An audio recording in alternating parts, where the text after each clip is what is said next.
grandson of H.G. Wells, the great-grandson of H.G. Wells. Right. We didn't bring the children, but we could have had great-great-grandchildren. I never knew him terribly well because I was 11 when the war broke out in Europe, and the old man rather bloody-mindedly insisted on living in London, and you didn't take grandchildren to visit grandfather because the place was being fairly consistently bombed. But the old man lived until I was about 15, 16. I met him a few times when I was small. He used to give marvellous birthday parties on his birthday because he could never remember the dates of the birthdays of his grandchildren. So grandfather's birthday was when you got the bicycle, the train set, all the things that you really hoped for. But I think in a way the most interesting thing was how he pulled himself up by his bootstraps. He was more or less self-educated to start with. They tried to get him to do respectable things. They tried to apprentice him to a draper's and later to a pharmacist, and he flunked out on both of those. He then got a curious job as a sort of pupil teacher, and eventually he got a scholarship to go to London University, which was really the sort of making of him because he came out with first-class degree in zoology. And if you think about it, most of his early novels, the ones that he really made his name about, Time Machine, Dr. Moreau, Invisible Man, they were all biological novels. So his big distinguishing feature was he was probably the first writer to cash in on a science education. Well, if you took their DNA, it would match H.G. Wells' DNA. The DNA would be a perfect match. The man, H.G. Wells, had such a fabulously complicated life, you couldn't sum it up in a quick statement. He had extraordinary sort of social views that he expressed in a lot of his later books, but it also, in his early work, had been this sort of visionary creator of a whole new literary form. Science fiction really didn't exist apart from a few writers at the time, and was not known as science fiction per se, and he pretty much brought that to the world. One doesn't realize now, because this sort of alien invasion stuff is commonplace, but it wasn't in '98.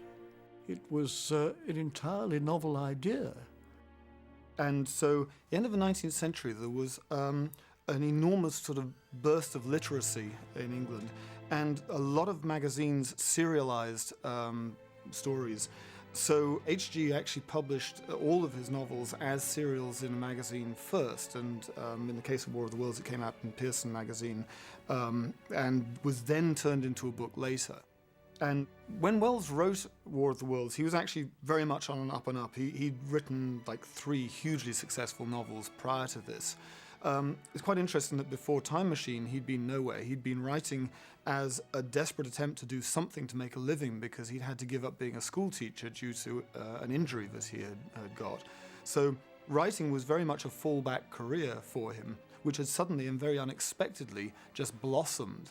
And so, yeah, War of the Worlds finds him a young man still, but he's a name that people look for. They're looking forward to his next publication. I think it's interesting that a scientist allowed himself to have an imagination because, most scientists just work from absolutes and they don't allow themselves to go, beyond the known universe. But I think what helped him was, I think he was a philosopher. I think he was a philosopher/scientist. And there was a political climate that created enough anger in H.G. Wells that he was able to write this story in response to some of his frustration with British colonialism and other hot point issues of the day. The thing that's extraordinary is not only was this a successful book, but then many, many years after it's first serialized and then published, it gets turned into a completely other medium with Orson Welles in 1938 doing his legendary broadcast, where his theatre company had a regular broadcast, but they broke in to bring news reports of this alien landing that was going on. And quite literally, many people who tuned in to listen missed the introduction that explained that it was a dramatization, were quite panicked by this. Apparently H.G. was actually quite bothered by the irresponsible way in which Orson Welles had just kind of fomented panic in people across the states. But later in life, he actually met and rather liked Orson Welles. They got on rather well together.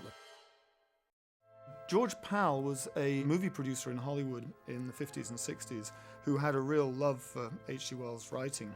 And in 53, he produced the movie version of War of the Worlds, and then went on also in 1960 to do The Time Machine. They're trying to go across the Hudson, and these things have started to come at them. And they're tripods, just like the original book.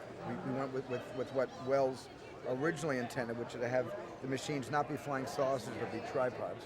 I like the tripods in the pictures we saw. Oh, good. This has gone back to something much more authentic than the George Pal. The George Pal version. The George Pal ones exactly.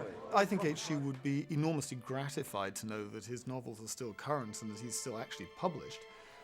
But I think he would be astonished to realize that 100 years after he's written them, they're still being remade into new movies. It does speak to the kind of timelessness of the thematic material that's embodied in the stories.